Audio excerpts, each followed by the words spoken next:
Dunk, tell them who you are real quick. Vayner Nation, my name is Eliot Robinson, otherwise known as Dunk. I'm 18 years old, I'm a student, and I'm your co-host of the Ask Gary Vee show today. Very cool. Dunk and I interacted on Snapchat and Instagram where he did some great work under his Dunk account. I met him for 5 minutes. He flew from Sweden to London when I was there. I sat with him for 5-10 minutes and I said, I need this kid to work with me in the United States of America. Mm-hmm. And that was even before that I knew that you didn't need all sorts of legal papers. That was like, that's how committed I was. I was like, whatever these overheads are, I'm gonna cover them because I believe in you so much. And by the way, he has made an impact.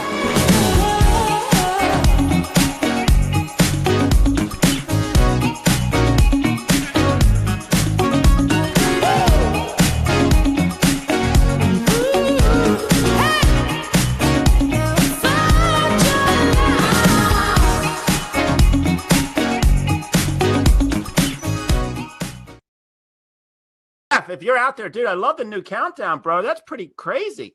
So, hey, guys, this is John Newman, and welcome to episode, number... The best episode. 17. And we got, guys, a very special guest, social media strategist, dancer. He's wild. He's crazy. I am. At Eliot Robinson. Hey, Eliot, what's up, bud? What's up, brother? How you doing? Thank you so much for having me on. And props to using that song that you used in the intro. I see you picked up on my Instagram story from earlier today. This is actually one of the best songs out there right now. We try our best. I mean, even though we say that this podcast is raw, it's unscripted, we do like to do a little bit of homework on people. I think You're smart. No, I'm not smart. No, Jeff's smart. All right, Jeff's smart. You're not smart, but Jeff is really smart. Jeff's really smart. I'm just foolish, and no, I'm smart too. Hey, Jeff, what's up, bud? What's up, Jeff? Oh, I thought it was gonna flash his bikini shirt or something. That's what did it say? Like I don't want to know. I don't think we should say it on live. Okay. I think people will tune out. Okay, let's not do that. So, Eliot, once again, thank you for joining us. I know that your time is very valuable. And Jeff showed a little bit of an intro there about how, I guess you had a little bit of an interesting story about how you and Gary Vee met. Yeah. So do you want me to give a quick background? Do you want me to just freestyle? Just freestyle, bro. Let's just freestyle it. Cool. I'll just give for the two people who don't know who is this guy? Essentially who I am. My name is Eliot Robinson. I run social growth and strategy for Gary Vaynerchuk, social media entrepreneur, investor, and all that good stuff. And also on the side, or how I got the job, I actually built an Instagram account, which is called Dunk right now. It's Instagram.com/Dunk. So the account I started back in 2013, somewhere around freshman year of high school. I realized I'm not the best basketball player of all time, and I'm probably not going to make it to the NBA. So I actually started a basketball account called Dunk. Kind of just a passion project, did it for fun, grew organically, got 1,000 followers, then I got 2,000 followers, then it was up to 5. And then at somewhere around 10,000 followers, I was like, shit, this could actually be something. And it just started like late nights. I was in school doing this shit in class. My mom, I was getting in trouble. And my mom, why are your grades dropping? I was like, oh, I'm having fun. No one really believed in it, but then ended up having 100,000 and now collectively over 5 million followers across all platforms. And while doing this, I was like, all right, so I have this big following, I have this big account. How do I take this to the next level? I started looking at YouTube videos, actually stumbled upon Gary on Instagram, and upon first glance, I did not like him at all. Like, thought he was an asshole? I just thought he was full of shit and was very hyperbolic and just like very over exaggerating everything. But then when I dug deeper into the content, I was like, wait a minute, this guy actually knows what he's saying. He seems genuine. I like him now. So funny story of how I actually got the job. I direct messaged him on Instagram, literally. Click those 3 dots, click send message. I was like, hey, love your stuff. He didn't respond. All right. I just waited for a couple of weeks. Then I said, hey, would love to provide value. Like any way I can provide value, let me know. Like would love to meet you in London when you're going there, because he was going on his book tour. He responded, let's do a call. Email me. And he sent his email. I emailed him, no response. I was like, all right, what I do right now? Then I Snapchatted him. I was like, hey man, we've been talking on Instagram DMs. Just wondering, like, would you be open to meet for 15 minutes? He said, email me again. I was like, dude, I already emailed you. You didn't respond. This time, he CC'd his assistant Tyler at the time. India also. CC'd Tyler. They set it up. I booked a ticket, flew to London, had a 15-minute interview in a hotel lobby. Like, it wasn't like in a room. It was in a hotel lobby. I have the footage from it. I filmed it all. Went to a hotel lobby, met him there, and we talked shit for 15 minutes. 15 minutes turned into 45 minutes. 45 minutes. After 45 minutes, he was like, "Hey, Eliot." He called me Dunk. He called me Dunk. Right. But to this day, still calls me Dunk. He said, "Dunk, do you want to come to dinner with me and the team?" I was like, "Yeah, that would be amazing." So after that, I got his number, went to dinner with him and the team, and then from there on, flew back to Sweden, graduated high school. 1 month before I graduated, still hadn't heard anything about the role. I get an email. I keep texting him like, "Hey, you can do this on Instagram. You should do this little Snapchat trick. Like, it'll help you." Didn't hear anything back. It was like exactly 1 month before I graduated. I get an email. I get a text back. He says, "Yes. Oh my God, done." I'm like, "What?" He's like, "Done." I was like, "What's done?" He says, "You got the job." I was like, "Yay!" He's like, "Where do you want to live?" And I was kind of hedging, like he was saying London or New York, and he was like, I was like, "Oh, London would be nice, but New York's my dream." He's like, "Done." I'm like, "Yeah, I got the job in New York." And then I'm an American citizen, so we didn't have to deal with any of the legal bullshit that a lot of people have to deal with. So I'm very fortunate. Thank you, my dad, for being born in the U.S., I guess. So I'm very fortunate to be that. So 1 month out of high school, I moved to New York to do social growth and strategy for Gary. Actually didn't know what I was going to do on the plane over. Had no clue. Literally had no clue what I was going to do. 2 days before I moved, didn't have a place. Luckily, a guy on our team, Tyler Babin, who's a video editor for Gary and also art director, they said, "Hey, you can stay at Tyler Babin's place for a month, but after that, you got to find your own shit." And mind you, I'm straight out of high school. I do not know how to apartments hunt at all. So I was very fortunate for a month, and then ever since it's been a whirlwind of apartments. I could tell that story at a later time. I've had mice. I've had all types of stuff in my apartment. But now recently actually moved in with a great guy, Manu Goswami and Colin Campbell into a new apartment on Wall Street. So very happy about that. Anyways, on the flight over to New York, had no idea what I was going to do. Kind of just adjusted into the role. Knew I was going to be good at whatever it was because I was just going to work hard and try to learn as much as possible from the team and just soak up the energy and kind of vibe that's here at VaynerMedia. And started off as a video editor, then transitioned into a social growth and strategy role, and now I'm head of social growth and strategy for Gary. We as a collective unit, obviously it's not a one person show. Like just have that clear. We have content creators. We have an 18-person team now, I think. We have content creators, video editors, designers, and brand directors. So we have a whole team. But I've kind of been leading his social growth and strategy on Instagram, which has gone from 600,000 to now he actually hit 2 million today on Instagram, and that's obviously cross-pollinated across all platforms. But that's kind of the quick. I don't know how long I've gone, but that's kind of the quick story. And for anyone who's still here, thank you. So I mean, that is such a crazy story, because when you launched your passion project, it was a passion project. You didn't start that page to say, "Oh, I'm going to do this Instagram page and I'm going to monetize it and I'm going to do this." Like, it was something you. And I think now, people are trying to start these Instagram pages. Yeah. With the idea, I'm going to turn it into money. Yeah. And that's the problem. Like, that's always how it turns out, right? A lot of people can do it and a lot of people can make money. The problem is, are they happy doing it? Are they enjoying it? Making money, like Gary said something one time, and he said, making money isn't hard. It's being happy and just kind of having balance. That's hard. Like, making money, if you know how to do it, it's not hard. You can sell stuff online. You can hustle on the street. Like, you can sell DVD. Like, you just have to be happy while doing it. That's the hard part, right? So like, all these people start pages and maybe that's what makes them happy. Like, it's a challenge. Cool. I didn't start it. I just saw there was a white space in just Instagram. This is a funny story. I don't think I've told a lot of people at all. Yes. Yeah. Exclusive content for the podcast. So essentially back in 2011, early Instagram days, I started an account. I was just always an early adopter. It seems like I'm bragging, but maybe I just don't have a life, but I was always an early adopter of all the platforms. Was on YouTube way back in the day doing Call of Duty edits. For anyone who knows that, Yep. that was the OG stuff. At least for me, I'm not that old. Not a hack like you guys. I'm not saying you guys are old. I'm just saying I'm a bit younger, and I'm not as experienced as you guys. Dude, I'm probably older than your dad, so I get it. Maybe. I don't think so. All right, I'm 45. My dad's 50 something. He's like 52, 53. All right, cool, I should know that. Then I'm still a young guy. I actually think he's 55. Yeah, you're super young, dude. Like, the way you're acting, like you're young. I love it. Anyways, was an early adopter back in the day. Had an Instagram account called Eliot Robinson 1.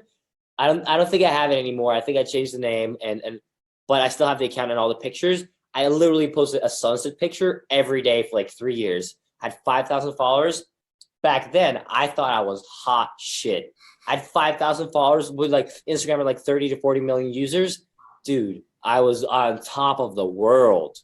Then like this kind of fell off of that. Instagram back then. So I've been on Instagram for 6+ years. That's the funny part. Fell off for like a year, just had my personal shit. Then back in 2013, I was like, damn, I really want to go into Instagram again because like I grew up on it. Or like I just saw White Space. They just released the video function, which I thought was really interesting, killing off Vine, by the way, RIP Vine.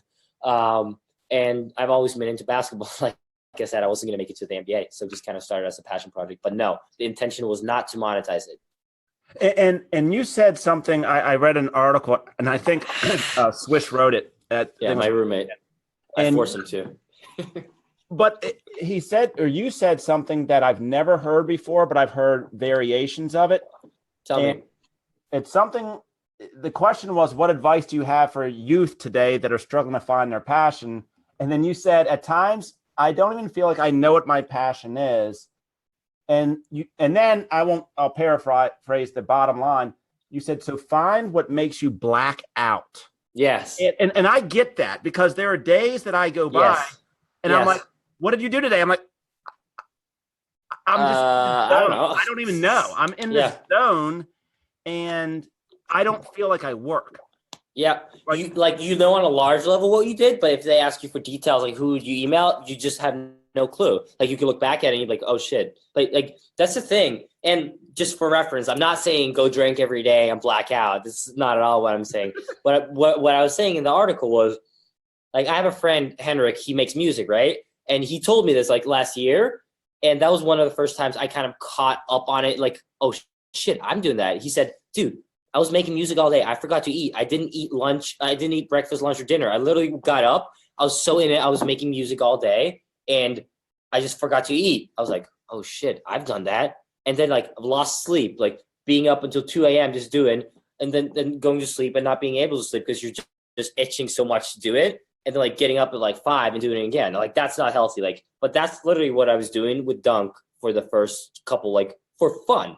Mind you, spending 3 to 4 hours a day, having no clue what this was going to give, having 1,000 followers, no monetization in sight. Like that wasn't even in the mind. Like that was not even the mindset.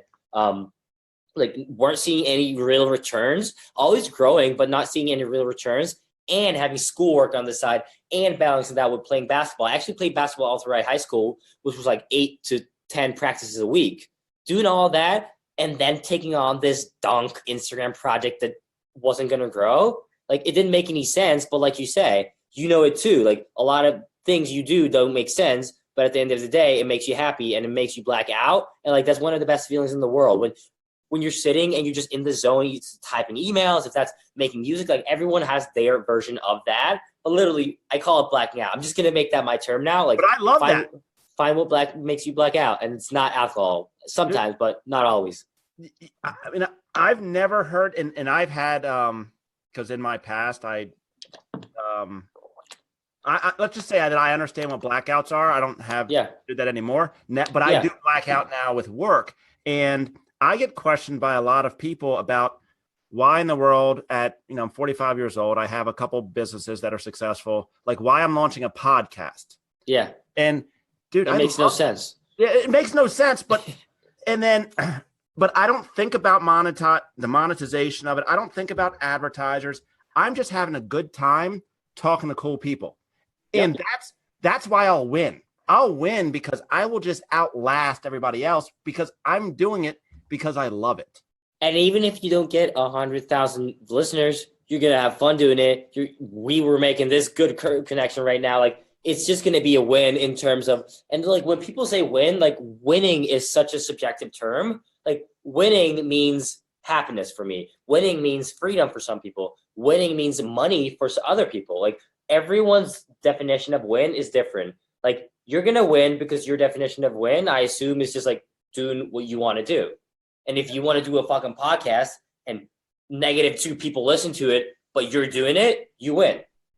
And if you know what I mean? And like, especially you keep doing it. Dude, and then you'll get more of it. You'll win more. Yeah. And I get, if nothing else, I get to talk to really cool people and build relationships.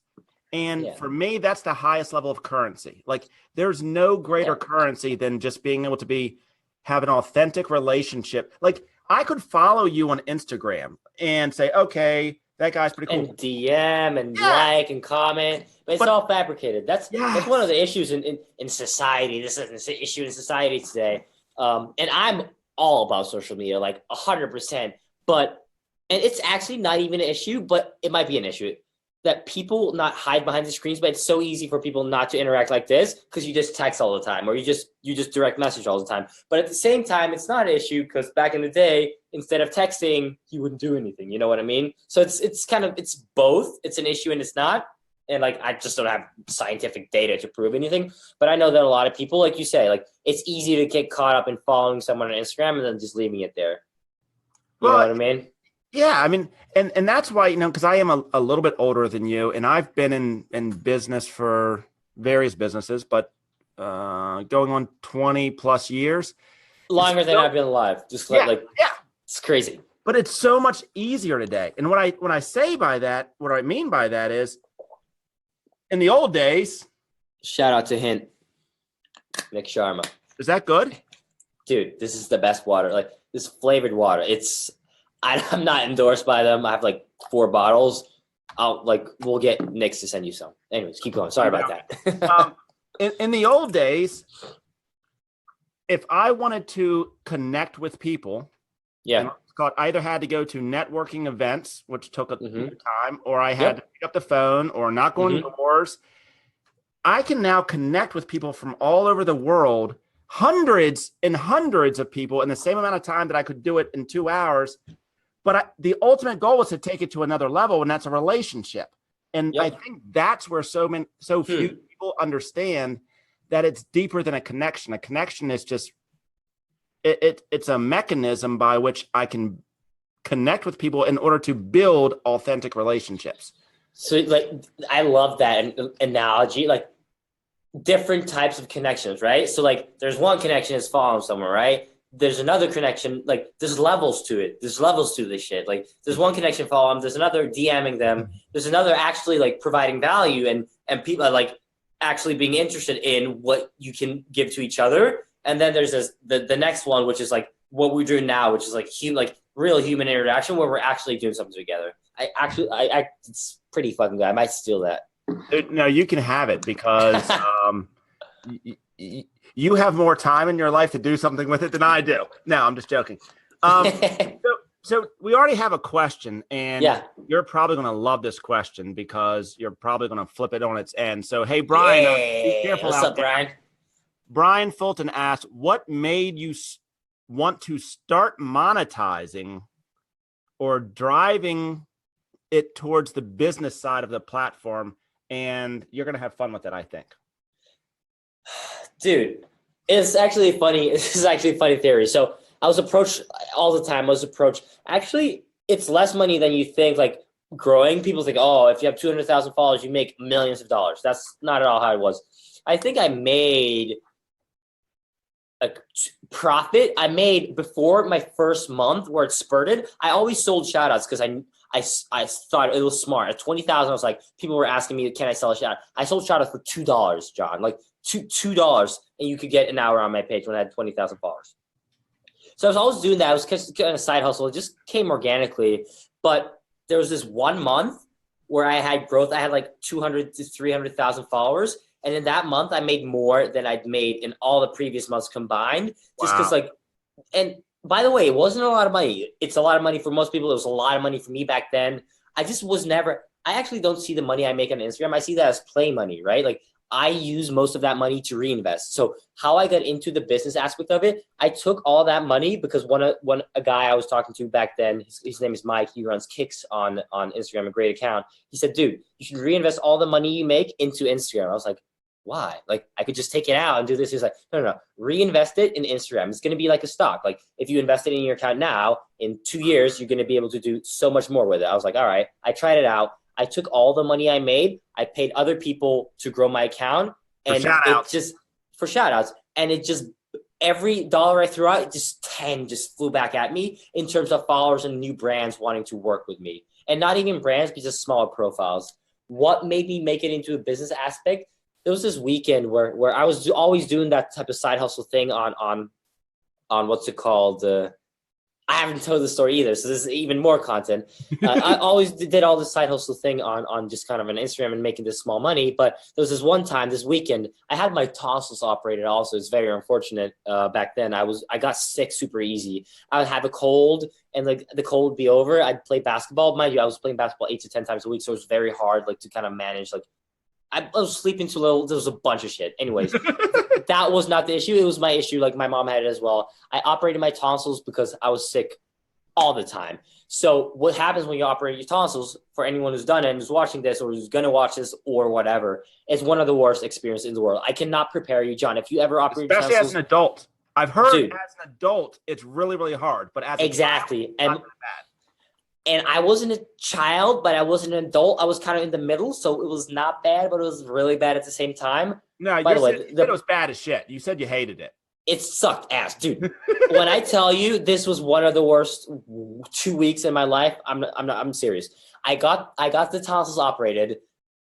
The hours after is pretty nice. I was on the morphine. I was like, oh, So I was kind of feeling it. Got back, got sick because after morphine, like the high you get down and you're like, oh shit, I was really spinny. I get home, they're like, you cannot eat for 2 weeks because when you operate your tonsils, disclaimer, if you're like, don't like blood and stuff, like don't listen to the next 30 seconds.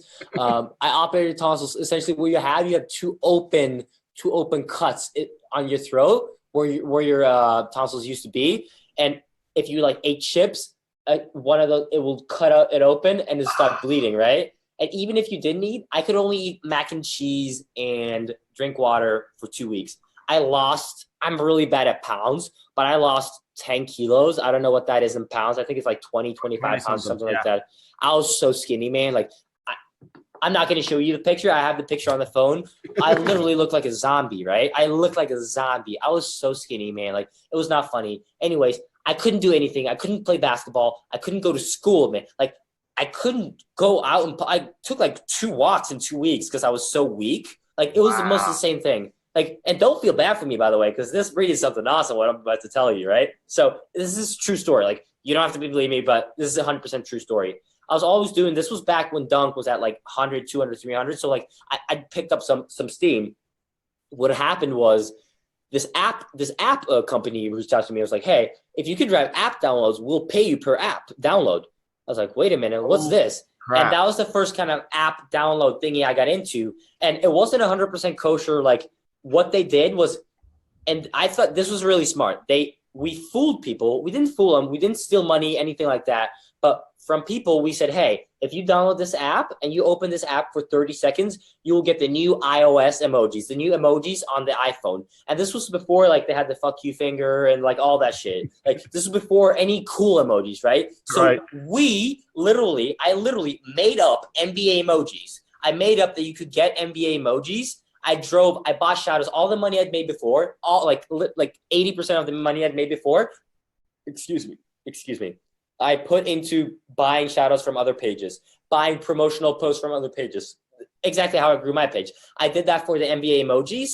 I was getting like 25 to 30 cents a download, which by any means isn't a lot, but I drove so many downloads, John. And I would post it on my page like every day, like once an hour. And I'd make the content look native. So like people wouldn't see that it was an ad, but if you saw that it was an ad, you were really interested in that ad, right? So I would do that all day, every day. And man, I drove so many app downloads. After that, it was a weekend. I'm going to say this and maybe bleep it out or whatever, but like, I think I made $12,000 in a weekend. I had not made that in my entire life. I made $12,000 in a weekend. And how old were you at this time? 16. Dude, I did not know what I was doing. Like I didn't like, it wasn't intentional. I was just doing it. I blacked out for like a weekend. I literally like blacked out, and it wasn't because I wasn't eating, probably a little bit, but I blacked out for a weekend. I made a ton of money. Maybe it wasn't 12. Maybe I'm over exaggerating, like putting myself up on a pedestal, but let's take it down. It was at least 7, right? Which was a lot of money for me, like a lot. Like I'd not made that I hadn't made that in 1 year of running this account, right? So that's actually, Brian, that's actually the first time I realized, holy shit, you can make money on the internet. I'm going to start tripling down. And it wasn't like I fucking went and sold shout outs every day. I just got interested in marketing. I was like, why did this work? Like, what was I doing and why was this working? Like, why was I fooling? Because it wasn't kosher. Like, it wasn't the best. I was fooling people even though it didn't cost them anything. They downloaded a free app, right? They download a free app and they'd open it for 30 seconds. And since the app, it had like ads in it and like they get revenue, like the apps would get revenue per person. You get it. Like they acquired a customer, right? Customer acquisition. So I figured, why was this working? Why did people want to download emojis? Why did this picture work better than that? What should I put in the caption and all that? And that led me into marketing and ultimately discovering Gary Vee. Or I discovered Gary Vee on an Instagram page, but like I'd been looking into marketing before, so it was just kind of a good fit. And that, Brian, was why I got into the business aspect inside of it.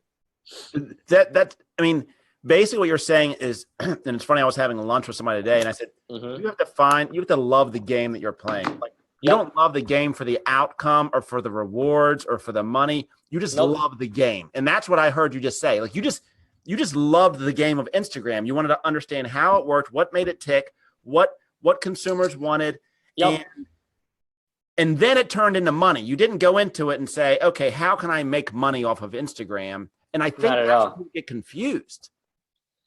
That's what it goes back to your point that you said. Now people are trying to make Instagram accounts to make money. Like it might work. It's just not going to work as well because it's not going to be your passion and it's just not going to be genuine. Like that's the whole point of like, it's not going to be genuine or you know what, like, you know what I mean? Oh yeah, completely. I mean, and we see that now as social media kind of evolves and grows up, we're starting to understand, I think, that this is bullshit. This is bullshit. When it first came out, you could sell bullshit. It's going to become more and more difficult to sell the motivational Instagram pages. Like 100%. Everybody now has a motivational Instagram page. Like everyone. It doesn't work. And like it still works to an extent if you're good enough. But right now we're in the, like, you know how there's different phases, the early adopters, like the really early adopters, like the peak of like where it is, and there's like late adopters, like super late adopters who just are late to the game, right? So essentially right now, I think we're still on the late adopters and people can still cash in or monetize it. It's just not going to be as efficient as it was 2 years ago or even a year ago, you know? So I have to ask you because I'm a parent. My kids are, my oldest child is 13 years old. Yep. What did your parents think about this? I mean, like my mom and dad? Yeah, because at 16 years old, I don't care if it was $5,000 in a weekend. That's a lot of coin. I mean, that's a lot of coin for a 16-year-old. I actually don't think I told him. Like, I just don't think I told him. And then I was like, wait a minute, I actually have to tax on this? I have to pay the government money for something? I was like, fuck you. And then I told my dad and my mom was like, hey, like, I need help with this. Like, I don't want to go to jail. And I'm like, it's a smart choice, son. But I mean, my dad, I just love my parents the most ever. Like my dad's instilled this insane self-esteem in me. Like just tells me I can do anything, wherever I want and just to be happy. And my mom's just like giving me, I think, like fucking insane, like EQ skills and just being like interacting with people and just being a good person. And like the combination, just like, I don't know what to say. Like they always supported me. My mom was like, oh, just kind of giving me a hard time. Like, oh, it's probably not going to work. I was like, oh, watch me. And it just fueled me even more.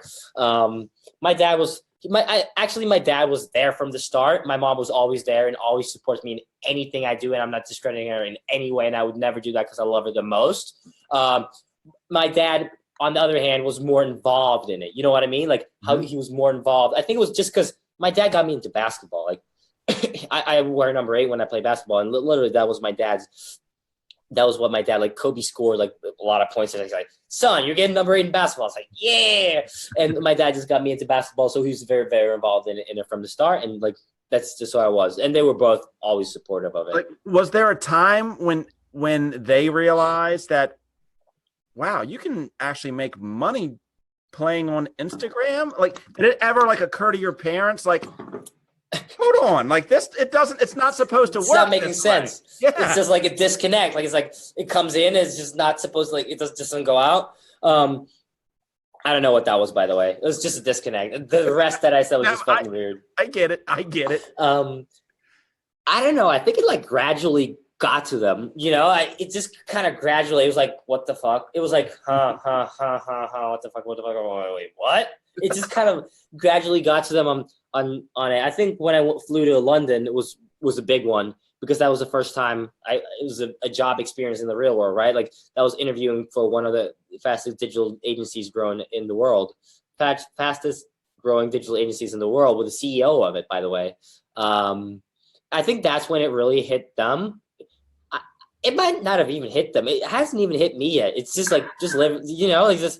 I mean, what I read a quote the other day, and it was like the people who love you the most will like applaud your achievements the least because they love you either way. And like, that's just how I feel. Like, of course they support me, and of course they love everything I do. But I just think that like my mom, they just not amazed by what I've done. They just think I'm not speaking for them.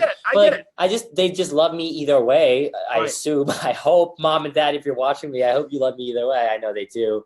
But like, that's just what I think. And of course they're insanely proud of me, hopefully, but I don't know why I'm saying hopefully. I think they're the most proud of me out of all parents because they're the best.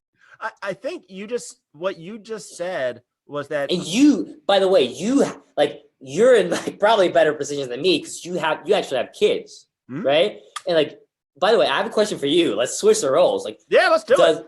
Does life switch the second you have your first kid? Yes. Like, does it like the second, like, you're like, really? Like, what? I'm getting goosebumps. Like, this is a weird thing. Like, the Gary does this, and I'm not a fucking Gary freak. Like, because I'm so intrigued by that, and like, I can almost feel like, what's that switch in mentality? It's like, I actually have to care about someone else's life that's more important than mine. Is that kind of the switch that it is? Yes. As a matter of fact, I've told people, we were talking about this today in my office. Yeah. I've told people that raising children is the most difficult. Yeah. I've run businesses. Yep. I played sports, went to college or whatever. Quit smoking, but raising kids was harder than all that. Is the most difficult challenge task that anyone can ever experience, because you can fail at a business and start all over. Like, you can't. I don't get to start all over. Yeah. And it's a lot of responsibility. Like, you're in charge of. Like, I was managing Bizanji, like a hip hop artist, love him, like best dude, like a very good friend of mine. It was so hard, and it caused a lot of friction in between us because I was responsible for his. I brought him great success. We had a great run together. Like, we're probably gonna do a lot in the future, but right now we're on a quick pause just because it cost a lot of friction. Like, I was literally managing his life, right?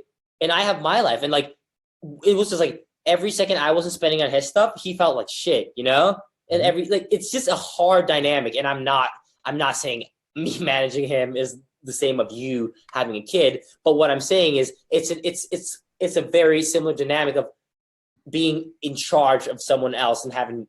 I don't even have real responsibility. I could drop everything right now. You can't drop everything. You have people who are dependent on you. You have you're dependent, it's just an interesting dynamic, man. And you can't.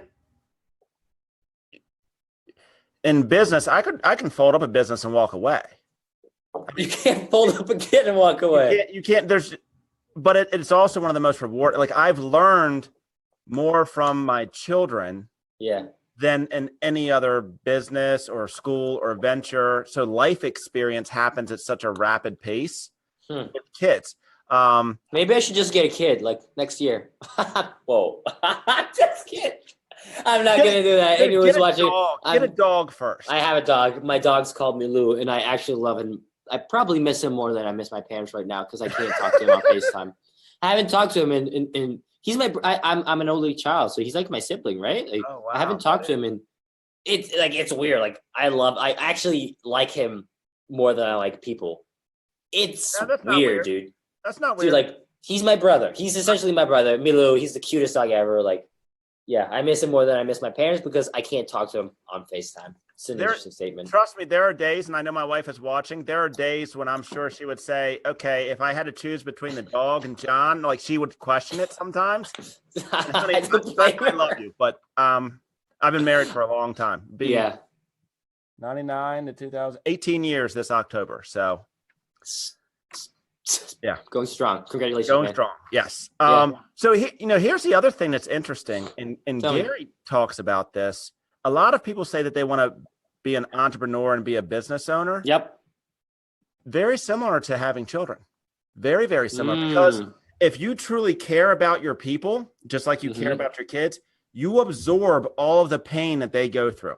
So you become almost like you have an employee and they're going through a trying time in their life. As a leader, if you care about your people, you absorb that pain as well. So the bigger you grow an organization, the harder it becomes. The harder it gets if you really, really care about your people. Because once again, you're responsible for someone else's life. Like that's just the kicker, right? Like it's not only about you anymore. Now all of a sudden you have these people's rent. Like these people, like they live in a place that is dependent on income from you. Like it's just an interesting, like it's just fucked up. But like it's the best thing ever because you learn the most and you bring them so much value and like it's just a life-changing thing, right? It is. It's awesome. All right, we have lots of questions. All right, so yay, questions! Shout out to everyone watching this and asking questions. I love you all. I'm amazed that you're still here. This is from Nima, and Nima is a phenomenal photographer, by the way, and his specialization is in real estate photography. So his question is, when you're a service that's a great provider, niche, by the way. How can he provide value in Facebook and Instagram? And Nima has a great story. Nima came here from Iran, with nothing. And he has a great story. Came here with nothing. So people that say in America, like poor me, Nima will yell at you and scream at you and say, go screw yourself, because I came here with like 10 grand, knew nobody, couldn't even speak English. Anyway, so what tips would you give? Like how would he build his Instagram or Facebook following? The idea that it in turn at some point in time generates business, he gets an ROI. So would it be give away tips? Listen, like he's a real estate photographer. Yes, and he's phenomenal.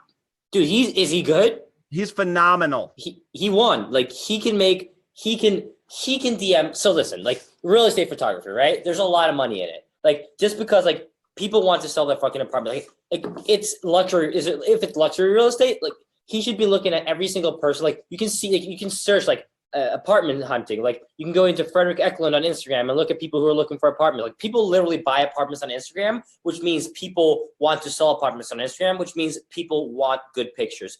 So what I would do is I would go like to geotag locations in New York and like look at like selling it, like hashtags, like selling apartment, like all of those, hit up all those people and like actually, that's one. Hit up all those people and say, hey, like I'd love to take some pictures for you. I'll do the first one for free. Like I'll do one a photo shoot and see if you like it. Or if he already has you said he has a portfolio and it's good, just send him the portfolio and be like, hey, like would love to for a discount and like see you in urgent need of someone taking pictures. Like would love to just provide you value.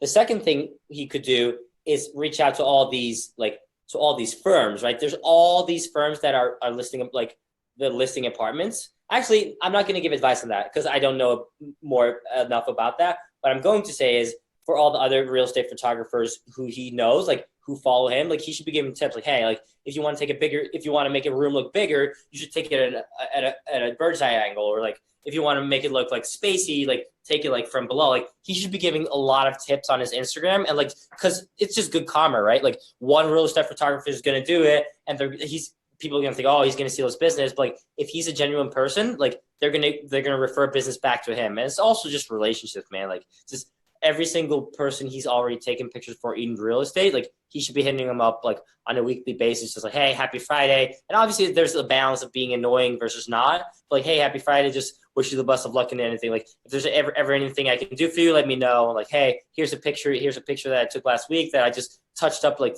I touched it up a little bit. I think this will like do better, et cetera, et cetera. That's all I got. Like that wasn't the best answer just because I don't know enough about real estate, but like hashtag hunting and just seeing who's selling their apartment and just hitting them up.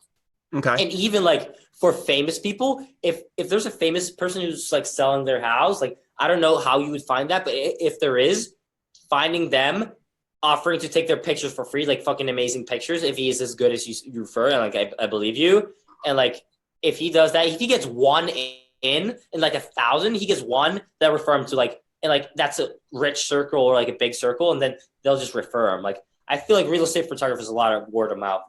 So basically what you just said there is almost like find an influencer in your space that has a big network of people and then attack them, give away value for free. Yeah. And then the rewards will come behind it. I 100%. love that. And this is a great question, a phenomenal question. Why did you decide to go to work for somebody else? Why didn't you just go all in on your own stuff? Love that. And do your own thing? I love that. That's like I'd have my answer. Like I would work. There's a list of people, and I make income, but there's a list of people that I would work for free for. Like I would, maybe not for free. Well, if you would pay my basic needs, basic needs. I don't need nice stuff. Basic needs, food, shelter, clothing. I'd work for you for that amount. And there's plenty of people. But who asked this question? Is it anonymous or is it? Yeah, anonymous. All right, anonymous. Show your name next time. No. So essentially, where I'm working and what I'm working from, this is the only place in the world that I would actually work. Like this is literally the only place at the time being that I wanted to work. I said, if I'm not going to work here, I'm just going to be doing my whole thing. What I see it as is a short-term loss for long-term value, right? I took a short-term loss of not going all into my Instagram. My Instagram probably could have been at my main dunk profile, which is at 2.2 million right now. I think that could have probably been at 4 million. I probably could have made more money than I made this last year. But moving to New York, being surrounded by these people, the mindset has shifted. Like the way I'm thinking now. Like, and by the way, this is a fun thing. Before New York, I'd never felt stress in my entire life, ever. I have never felt that stress that you feel in your stomach in my entire life, right? I was like nervous for tests and all that stuff, like, but I'd never felt stress. I came to New York, like after the first month, I was like, oh my God, this is a lot to do, balancing dunk, balancing Gary Vee, and like taking on business, like all of that, like created stress, like, but it's like, it's building me up, right? Like it's like shooting me, but like I'm taking the bullet, it's healing, and like it's getting more rock solid. So like all these things like combined, like the connections I've met, like all the people I've met in New York, it's just been insane. And yeah, I could have moved to New York and done my own thing, like, and done my own thing and not work for Gary, but I just think it's worth it, right? I just think Gary and VaynerMedia and the people here is a great connection. It's just a great networking connection to have. And I've just learned a lot about myself, about other people. It's like what I want to do, what I don't want to do. Like, and it's just been a great learning experience. And that's why I took that short-term loss, which I define it as. And by the way, you know, like, I wouldn't believe, like, I probably wouldn't believe me if I heard this, but like, that's just the ultimate truth. And this is just how I feel and what I genuinely believe. And that's pretty much it. Taking a short-term loss for a long-term win. Yeah. And I think there are sorry, John, for interrupting. Go ahead, man. By the way, anonymous, I was doing my own thing on the side all across, like I was running dunk and managing that for 2, 3, 4, 5 hours a day, all along the side of doing this. So yes, I could have gone harder into my own business. And so many times I've been like, damn, I should just be doing dunk right now when I'm sitting here. But like when I think that, then 2 days after I meet I meet like the head of NBA, like head of communications at NBA, due to a person, Chris Hall, who was in the office, and I connected with him. Chris Hall. Shout out to Kickster. Like, but it's like the weird, like the those weird like kind of coincidences. He comes in right when I'm at Vayner. I'm pulled into the meeting. I meet with him. We meet up later. He happens to know the head of distribution at the NBA, and like that probably would not have happened if I didn't work. It's just all this weird karma, like spiritual shit. I just think it all comes together. But yes, focusing on my own business is a big thing for me as well. Hey, you just said something I think is fascinating, because if I connect dots looking backwards, it's led to this point right here, me having this conversation with you. Yeah. I don't know where this goes 5 years from now, but my gut tells me that this conversation leads to something else, which leads to something else, which leads to something else. And in 5 years from now, I look back and I say, wow, if I hadn't have done that, if I didn't have that call with Eliot that one night, I wouldn't have And what's interesting is like we can never know the alternatives, but we can just like trust our gut and like, well, I just know for a fact, like, and you probably also know like a bunch of decisions in your life. I know for a fact if I didn't go to VaynerMedia and like move here, I would have been like, fuck. Like I would have been not regretting it, but always wondering about that, which is why, by the way, I'm debating going to college. I haven't gone to college yet, which is why I'm debating just going to college, just because I don't want in 6, 7, 8 years to be like, what would have happened if I went to college? Would have met like my future wife or like one of my best friends, like, like that's just like the reality of it. I just think that you should never like, and I'm not 100% doing this. I actually don't like giving advice yet because I'm not 100% good in life. Like I have issues. Everyone has issues. Like I'm not 100% good. Like everyone thinks, everyone always thinks everyone else is perfect. Like that's just never the scenario. So I actually hate giving advice, because I don't want to be a hypocrite and give advice and then not follow it. But I can say like, I feel this way. Like you should not, and it's just a basic like life. You should not do stuff. Like you should try a lot of things because you don't want to think back at it and be like, what if? You don't want what ifs in your life. Like so what? Like so what is greater than what if? Like that's just what I think. Were you always that way? Because what you're saying is I would rather try something and fail than to say I never tried it. And that sounds so cliche, but yet I hate saying it. I hate saying this because it's so cliche, man. Like but it's true. It's so true, and I think that is what paralyzes.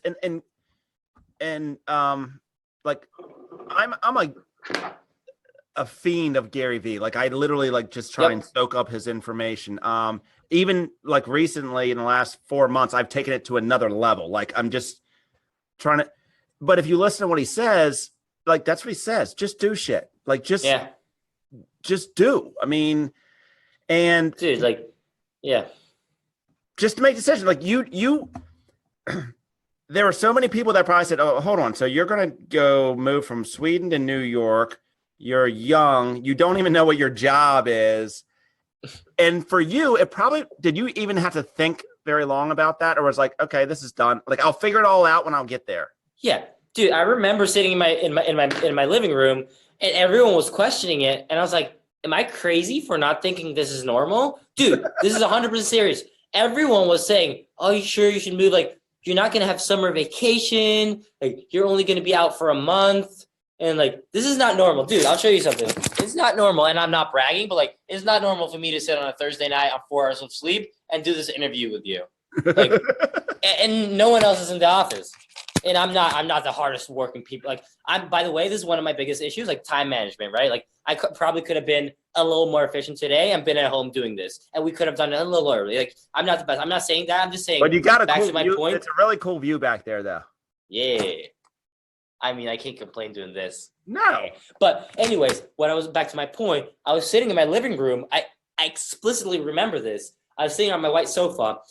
I'd just been out for a run, like just to clear the head. Like at the end of each run, I exhaust myself, right? I just run. Oh, I got like the last 500 meters or kilometer, whatever that is in miles. Like I think 1 kilometer is like 3 miles, like 1 mile. I don't know. It's something like that, 1.3. So I remember I'd run and I came back. I was sitting on my sofa And people, I had these texts, and it was like, oh, you're really moving like right after something, like 1 month after, like you don't want summer vacation, just take it easy. You shouldn't go right out of high school, just move to New York. Like, where are you gonna live? Do you have an apartment? Like, are you really sure? Like, you like the pay? Like, are you sure about the pay? Like, New York's expensive. All this shit, and I was just like, yeah. I literally just thought it was the most. I just thought it was the most normal thing. I just thought it was the right move. And I'm not saying I'm smarter than everyone or that I was right and was sticking it to anyone's face. I was just saying I was so confused back then because everyone thought it was weird. And this is also the cliche of like going against what everyone else does. And like, I just thought it was normal, man. Yeah. So that's weird. It's weird because my first, I was a stockbroker right out of college. Yeah. Were you like Wolf of Wall Street? Very much. That's what it was like back then when I started. It was awesome. And when I went through a 6-month interview process, literally 6 months, the first month, it was like one person and the next sales manager, It wasn't it wasn't in a hotel lobby and like, hey dude, you're hired.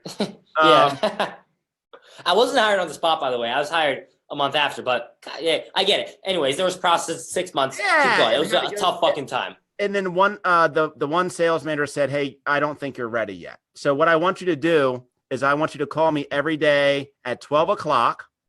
Oh my God. Until I tell you you're ready. And maybe this is a slight exaggeration. It was somewhere between 4 and 6 months. Every single day at 12 o'clock, I called and eventually they said, hey, John, all right, come on in. I was were you like ever late? Like a minute? Like No, and never even got to talk to Mike. Mike Bitterly was a sales manager at that time. I never got to talk to Mike. I got to talk to his assistant every time. So what you say? You just chat her up, like, "Hey, how you doing? Hope the wife's good. Hope the husband's good. How's the dog? His dog doing well. I heard he was having issues with his stomach. All right, you fixed that. Cool. All right. I'm gonna call you tomorrow. Bye." Yep. And be like, is Mike around? Nope. He's on a conference call. He's in a meeting. Blah blah blah blah. But call back tomorrow. And I would do that over and over and over again. They finally called me in, and they said, "You're hired." I was so excited. I came home. I said to my wife, I'm like, I got the freaking job. I got the job. And she said, my wife worked there already, which, by the way, I wouldn't have had the job if it wasn't for her because she my God. would walk into Mike's office and like, did you talk to John? And talk to John. Yeah. So eventually I came home, I got the job, and she was like, awesome. How much money you're making? I said, fuck. I forgot to ask you. I didn't care. They could have said, you're making 15. That's the moral of the story. Because I knew that I was going to do whatever it took. Yes. I wasn't worried about the money. I wanted the opportunity. Yeah. And that's what you took an opportunity and you weren't sitting back psychoanalyzing it saying, oh, I could do this, I could do that. You're like, this is a great opportunity. I'm going to take it with a blind faith that's going to get me where I need to go. Yeah. Dude, it's just opportunity is greater than currency, right? I mean, currency is good, but like opportunity is pretty fucking good as well because it can create a lot of currency in like, you know. Completely agree. And I want to be, you're a busy guy. I want to be, do you have a we can do Jesus. We can do one or more questions. All right. So one or two more this questions. Is coming, Jeff, if we have any more questions out there, shoot them our way. If not, I'm going to hog up all the questions to ask myself. Yeah. So where do you go next, Eliot? what is, and I know that's a crazy question. And I apologize, but that's good. Challenges me. You have so many, my gosh, what happened? Oh, and let me ask you this: Snapchat or Instagram? Instagram. Snapchat was my favorite application. Like literally, I used to use it every day, and the attention on Snapchat is still unreal. Like you have way better attention on Snapchat. I can get more people to do shit on Snapchat than anywhere else. And by the way, with this new swipe up function, I'm just gonna be playing a lot with that because I have a big Dunk Snapchat. Follow Dunk Central on Snapchat if you hear this. Dunk Central on Snapchat. Follow it. Snapchat used to be my favorite platform, but I've just gotten out of the groove, man. I was spending too much time on it personally, on my personal account, and then kind of Instagram launched Instagram stories, taking on this job with Gary, just being lazy. I'm not putting as much effort into Snapchat anymore. Instagram for sure. Dude, okay. It's just bread and butter. So what's the next, and and this is a terrible question. Why am I going to ask you what are you going to do the next 5 years? You have no freaking idea. Like I don't know. What does that look like? Right, I'll lay it out for you, right? I don't even have it laid out for myself, so I'm just trying to gather my thoughts, and I'm stalling right? So I like basically two options, right? College, not college. Right now, that's what I'm facing, right? College, not college.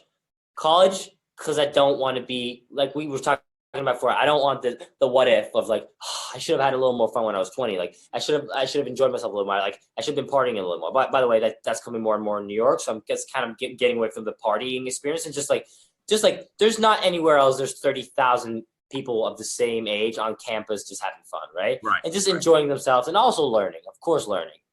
That was because my mom might be watching, and I have to say that I'm going to learn in college. The other one is not college, and that just has a million routes. Like, is it staying at me? Like, is it staying here? How long am I going to do here? What am I going to grow in the role here for Gary? Like, is it expanding my dunk business? Like, is it going into business management, doing that full flex, and like really caring about? And that's like a completely different ballgame that's like a Pandora's box, like that I just don't want to open because we're going to sit here for 2 hours. But essentially, yeah, it's college versus not college. I actually don't know which one I'm leaning towards. Before I was leaning heavy towards going to college. Now I'm kind of more neutral, just kind of in the middle of it.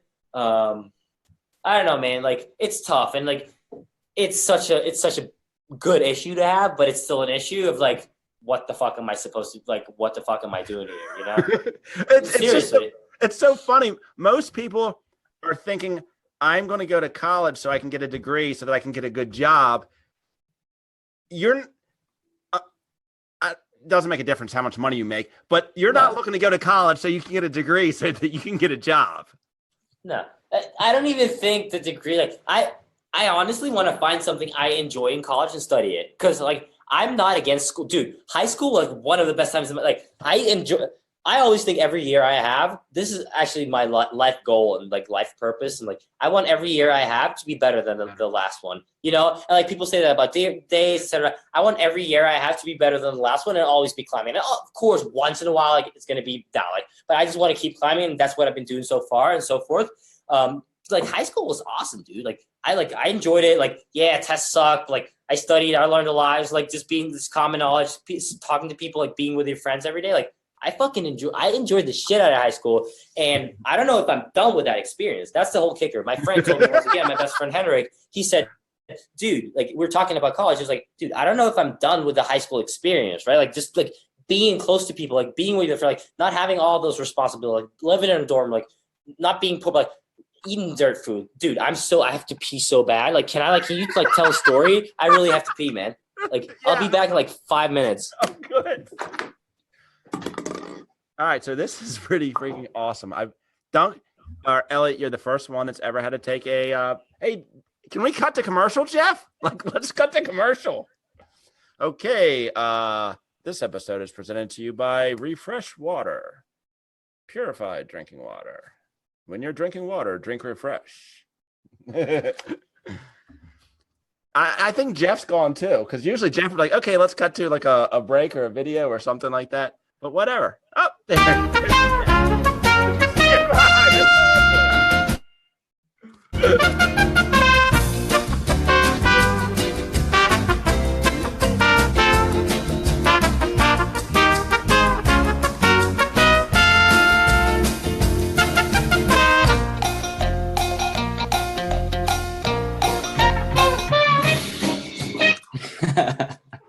Dude, that's awesome. I love that. Man, this is a great interview so far. Everyone's really enjoying it.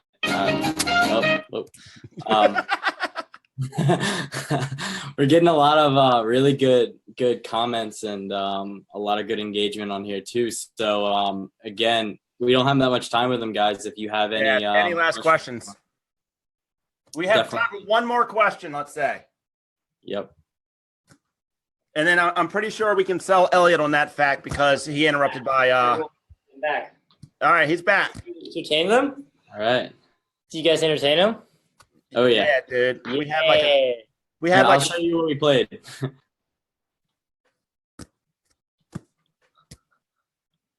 What happened, Jeff? Who's playing? Oh my God! Hey, off, we're back. That's amazing, actually. All right, so this has been awesome, dude. I really appreciate you taking the time out. Yeah, of course. And the value that you can bring to people. It's funny. I'm gonna ask people. I always ask people, how do they find you? How do they get in touch with you? It's like, dude, it's at Dunk. I mean, like, but yeah, really, it's at Eliot, actually. That's the one. I get so many DMs on Instagram. It's at Eliot, Eliot on Instagram. Eliot. Don't misspell my name. Like, that's also one of my life goals, to literally never have anyone misspell my name, because like now it's happening. It's 2 L's, 2 T's, all that shit. I just want people to know it's Eliot, single L, single T, not double anything. Like, I don't take L's. Like, I don't take more than one L. Like, Eliot on Instagram. and we'll put that in the feed down here, Eliot. And this will be the last question, unless somebody pops up something. I'm gonna just go ahead and take this. Yep. So, all my life, I've been looking for like tribe and money and all these things, and then you said something about every year you want to level up. What I've found that's interesting is the more I give, whether it's time, money, resources, that's when I experience the biggest gains the next, just for me. And I'm not giving advice either. I'm just sharing my experiences, but it's the more I give and the more relationships I build, the bigger my years tend to be, which is it's just interesting. But when you say giving, you mean in terms of just like community service, or like giving to other people, like a combination of it all? All of it. Yeah. So maybe it's donating money, maybe it's mentoring somebody in a business, maybe it's just volunteering to do something, maybe it's teaching a class, just freely give of my time and my experience. Cause I like to, I'm not the sharpest knife in the drawer, but all I have to share is just the experiences that I've been through. And that's the way that I look at it. I don't like to give advice either. But what I realized was that, how do you balance that giving with your time? You just think it nets out, like it's just worth your time. Like that's just like, I'm just kind of like, yeah, that's a very, very interesting question. As a matter of fact, I've been asking other people that, because it's like sometimes when you just give, it just gets there's back no to you. ROI. Like you can't like think about it and say, okay, I'm going to donate this time. Yeah, because obviously, if you're giving away that time, that's time that you may not be spending doing what could be dollar productive activities. Being with your family or building your own business or this and that. Like, it's gotta, dude, like I'm going to take that advice to heart and like start giving. Like, I give a lot, like I respond, like, I don't know, like how much giving, just me not being able to like in a, like, what's it called? In a very like, what's it called? I'm blacking out. Me not being able to say exactly what I'm doing for giving is just like, that raises an issue in me. But you're doing it right now. Yeah, I am. Yay! You're giving. You just gave Nima advice that you could have charged him quite a bit of. You could have charged him a bit of money for that. I mean, like you could charge somebody. Oh, you want me to help you? Give you it. You could charge a lot of money for that. Sure. And you just gave it away. So I look at this podcast as a method, and there's a lot of hours we spend on this thing over the course of a week. It's a method of giving because all we're doing is giving away free shit, knowledge, free shit. Yeah. So you're doing it, man. Thank you. Thank you, man. Thank you for giving away and giving me the opportunity to give shit. But what I realized is that it wasn't the money, it wasn't the fortune, it wasn't the fame. It was something called, I wanted to have a life I wanted fulfillment. Like I wanted, and I think we're all searching for that. We may think we're searching for money or think we're searching for this or think we're searching for that, but really what we're searching for is fulfillment. So every guest we ask this question is, what does the word fulfillment mean to you? I think fulfillment means being good and being 100% comfortable in that what you're doing. And I'm not 100% fulfilled. Like I'm just not. I just know that. Being fulfilled means that you're 100% comfortable in doing what you know you want to be doing. And then like every day you're chipping away at something or like doing something that builds towards your end goal and whatever that end goal is, right? Money, happiness, et cetera, et cetera. Like it's being excited about the process and waking up every day. And this is all the cliche stuff, but like just being content with what you're doing is building towards something. Maybe that's built. And that's back to the beginning where we're talking about everyone's motivations are different, right? Like, yeah. village in Africa. Maybe that's being the most amazing music teacher and teach us mean-ass guitar lessons for free. Like, whatever that is being fulfilled and knowing that every day you're working. And I don't say working. I don't want to say working. I want to say going towards that. Like, that every day you're on your way towards that. And also, like, just, like, being good with yourself, like, knowing that you're enough and, like, knowing that you're enough but always want more. Yeah, it's a good question, actually. It got me thinking. And, like, and it's interesting because I talk about fulfillment as a journey. It's not a destination. It's a journey. And I don't know if it ever truly ends, because like life is like a circle, it's circular. So it's like I experienced this, but then something happens in my life and that causes me on another journey. So I don't know I think it's like the horizon. Like, you can see it, it's out there, but you can never really get it. So do you think, how do you feel, how do you enjoy walking towards the horizon? Maybe that's like, figure out how you enjoy walking towards the horizon. Maybe that's what real fulfillment is, right? Because, like, horizon is fake fulfillment. That's what you think. When I make $1 million, I think, when I make $1 million, I'm going to feel so happy. When I live in this place, I'm going to feel so happy. Like, when I want to buy my mom a house and I want to buy my dad an apartment. When I do that, I'm going to feel so happy. And that's giving back. But, like, how do you enjoy that process of going towards fake fulfillment? Of course, you're going to feel good when if you buy your parents a fucking house. Of course, you're going to feel good about yourself, and they're going to, like, you know what I'm saying. Yeah. But how do you enjoy the journey of going towards that? Because if you're only going towards that, and, like, what happens when that happens? What happens when that's done, right? Like, it's not like all of a sudden you're going to be the most fulfilled person in the world. It's just finding within yourself how to enjoy going towards that. And I think the way that you do that is you stay in a blackout, but not the other kind of, like you seek out blackouts, but the Eliot type of blackouts, not like the Heineken blackouts. Dude, like, blackouts are real. Like, the reason blackouts are scary, dude.